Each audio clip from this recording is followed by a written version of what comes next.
Listen closely, for there is a harsh truth that men who wish to survive in this world must embrace. Warmth is a poison.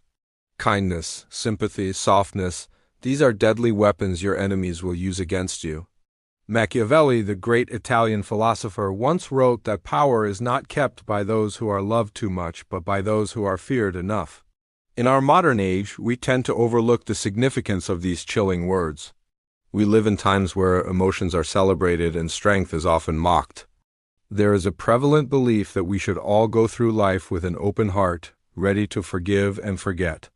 However, such naivety only paves the way for destruction.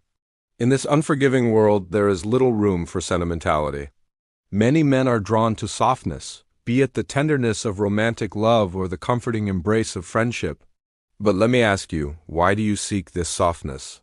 Is it not to shield yourself from pain? Is it not because you fear the coldness of a world that seems so harsh? Understand this, true strength does not reside in avoiding the cold, but in conquering it. You must learn to carry yourself with the stillness of ice, for it is in this stillness that your power lies dormant. In his book, The Prince, Machiavelli provided guidance on how to acquire and maintain power. He taught that the cold ruler who commands respect through fear is far more likely to succeed than the warm ruler who relies on the fickle nature of love and loyalty. A warm ruler is vulnerable to flattery and deceit, whereas a cold ruler is less prone to such manipulations. Machiavelli argued that while it is important for a prince to be well regarded by his people, it is far more crucial for him to inspire awe and respect. Love may bring admiration, but fear compels obedience. The world is a stage where everyone is preoccupied with their own self-interest. Allies turn into enemies, promises shatter like glass, and trust evaporates into thin air. As Machiavelli astutely observed, men are unnaturally malicious. They abandon what is right to pursue what is advantageous for themselves. Compassion is viewed as a sign of weakness, and even the closest bonds can be broken by the allure of personal gain. Therefore, if you intend to navigate this treacherous landscape and emerge victorious, you must adopt the mindset of a cold ruler. I am here to impart knowledge that could alter your perspective on life itself.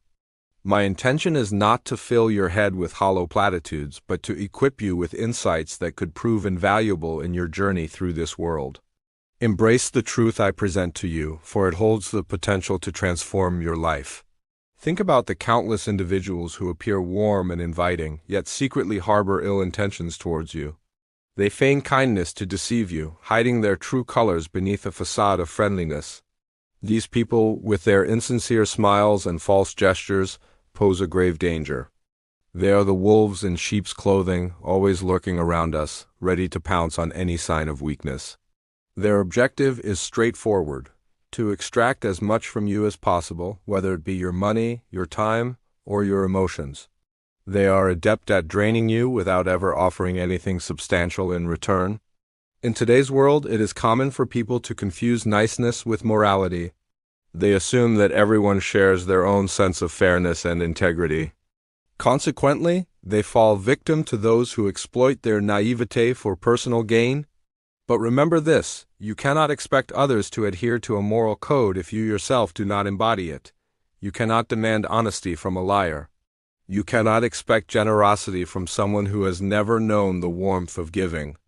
To truly thrive in this world, you must develop a sharp eye for recognizing those who wish you harm. Only then can you safeguard yourself against their schemes. Learn to spot the signs of their deceitful behavior, and you will avoid falling prey to their cunning tactics. Most men enter this world with a naturally warm heart. However, as they experience more of life's complexities, many eventually learn to harden themselves against it. Yet few fully grasp the significance of this transformation. They view the hardening of their heart as a mere defense mechanism, a response to the harsh realities of the world rather than a strategic advantage. Understand that the transition from warmth to coldness is not merely an adaptation to external circumstances. It is a conscious choice that can serve as a potent tool for achieving dominance. Consider the lion and the snake. Both animals are cold-blooded, yet they employ different strategies for success. The lion, with its roaring presence, announces its power to all who dare approach it. Its warmth is evident for all to see. In contrast, the snake, coiled in silence, conceals its lethal nature, striking only when the moment is most advantageous. Which of these creatures inspires greater fear? Which one emerges as the more formidable predator? The answer is clear. The snake, because its coldness enables it to surprise and overpower its prey. Similarly, you must recognize the power of remaining cold, even among those closest to you. For it is often within the warmth of close relationships that your vulnerabilities lie. Most men fail to understand that coldness is not an end in itself, but a means to an end. It is not a goal to be embraced for its own sake, but a strategy to be employed for achieving a greater objective. Coldness becomes a mere weapon, a tool for survival. It is a resource to be used when necessary and discarded when no longer required. It is not about adopting a cold personality, but about cultivating the ability to switch on and off different aspects of yourself depending on the situation. In other words, it is about having the flexibility to adapt to different circumstances while maintaining control over your emotions. For example, when surrounded by individuals who are dear to you, you may allow yourself to be warm and open. But when dealing with outsiders or potential threats, you must switch to a colder demeanor. This adaptability allows you to reap the benefits of both warmth and coldness, choosing when to reveal your vulnerabilities and when to keep them hidden. It is about finding the perfect balance between the two. Many men struggle with this transition from warmth to coldness, often swaying between the two extremes without finding the right balance. They are warm at times, revealing their emotions and vulnerabilities. But when faced with betrayal or loss, they are caught off guard, crumbling under the weight of their emotions. Others may adopt a permanently cold demeanor, suppressing their emotions to the point of becoming ruthless and unfeeling. Both extremes can lead to destruction. Being overly warm can leave you vulnerable to manipulation and betrayal, while being overly cold can result in a life devoid of genuine connections and empathy. Imagine a king on the throne. He is surrounded by advisors and courtiers, each vying for his attention and favor. In this environment, the king must be warm and charismatic to maintain popularity and support. However, outside the palace walls, dangers lurk. Enemies conspire, plotting to usurp the throne. In this external world, the king must become cold, calculating, and strategic to protect his power and legacy. The key to the king's success lies in his ability to separate these two aspects of his life, embracing warmth within the palace and embracing coldness beyond it. Now listen closely to these final words of wisdom. Becoming cold as ice is not about losing your humanity. It is about preserving your essence in a world that seeks to diminish it. It is about protecting what is valuable from those who would exploit or destroy it. Embrace this truth, and you shall find the strength to navigate the treacherous paths of life. Remain steadfast in your purpose, and you shall overcome the challenges that come your way. Remember, true strength lies not in succumbing to the warmth of the crowd, but in the icy depths of your resolve. Thank you for listening. In the heart of 5th-10th century Florence, where the Medici family held sway like a cold winter wind, lived a man named Niccolo di Niccoli. A man who was called the most wicked of the 7 deadly sins. There was a reason for this name. It wasn't because he dabbled in mortal sins like lust, gluttony, or greed. It was because he dared to question the very morality of power. Machiavelli, as he is now known, wrote a book that changed the way we view power, a book called The Prince. The book shocked the world. Here was a man telling rulers that might is right, that deception and ruthlessness were not sins, but tools. This goes against everything you might have learned in Sunday school. After all, aren't Christians supposed to turn the other cheek? Isn't honesty the best policy? Well, not according to Machiavelli. He says when dealing with people, especially ambitious people, there is no substitute for ruthlessness. He writes, "It is better to be feared than loved, if you cannot be both." These words are not exactly what you'd find on a greeting card, but in today's world they echo more than ever. Look around you and you will see that the world has always been a theater of masks. People smile to your face while sharpening knives behind your back. They laugh with you, drink with you, embrace you, and then sell you out the moment they see a better advantage. This has not changed since the days of kings and empires. Machiavelli observed this in courts, in politics, in war. He saw the smiling courtiers who pretended loyalty but carried betrayal in their sleeves. He saw rulers destroyed because they believed in warmth and trust and affection. And he saw those who survived, the cold ones, the ones who knew that behind every smile hides a motive, behind every promise lies a condition. To survive in such a world, you cannot afford to be warm. Think about history. How many leaders were destroyed because they trusted too easily? Julius Caesar betrayed by Brutus, a man he thought of as a son. Kings betrayed by their own brothers. Generals stabbed in the back by their most loyal soldiers. And why did it happen? Because they allowed warmth to blind them.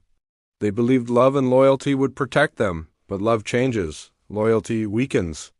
Only fear, only respect carved from coldness, truly lasts. Now imagine your own life. How many times have you given warmth only to see it thrown back at you?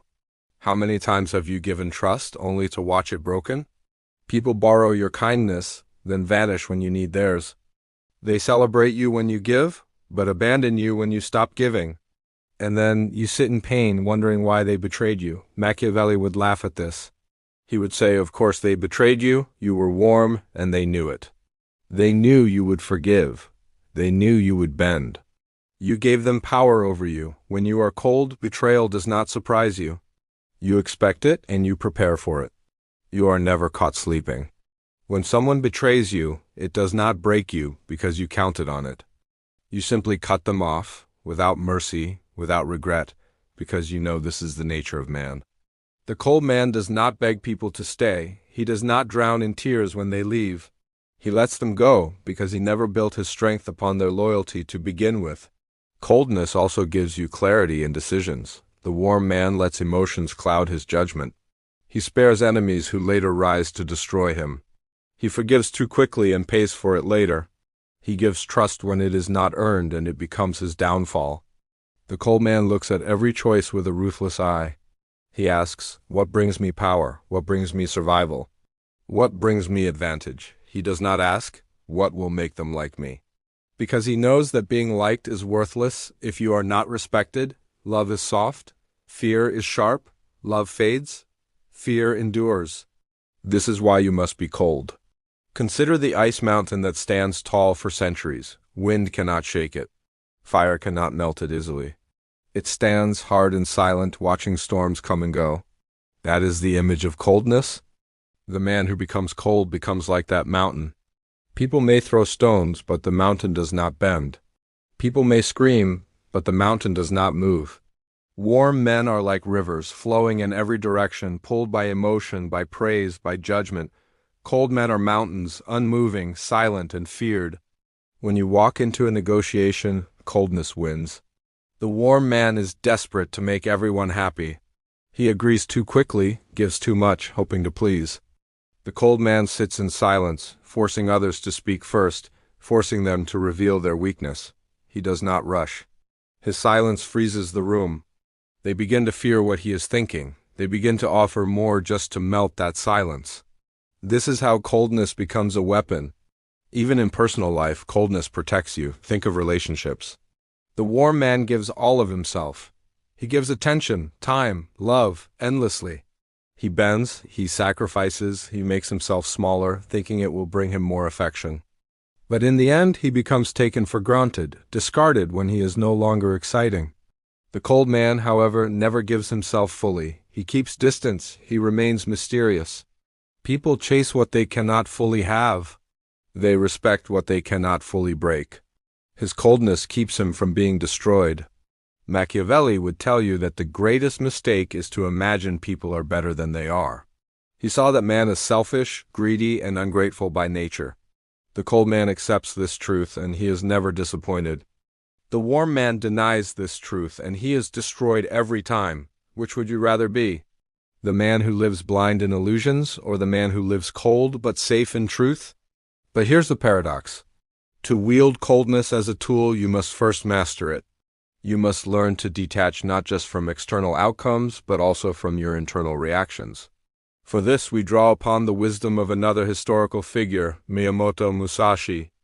This legendary swordsman was not just a fighter, he was a warrior philosopher whose teachings transcended the battlefield. In his book, The Book of Five Rings, he doesn't just teach sword fighting, he teaches mental toughness. He says, "The way of strategy is like the way of heaven.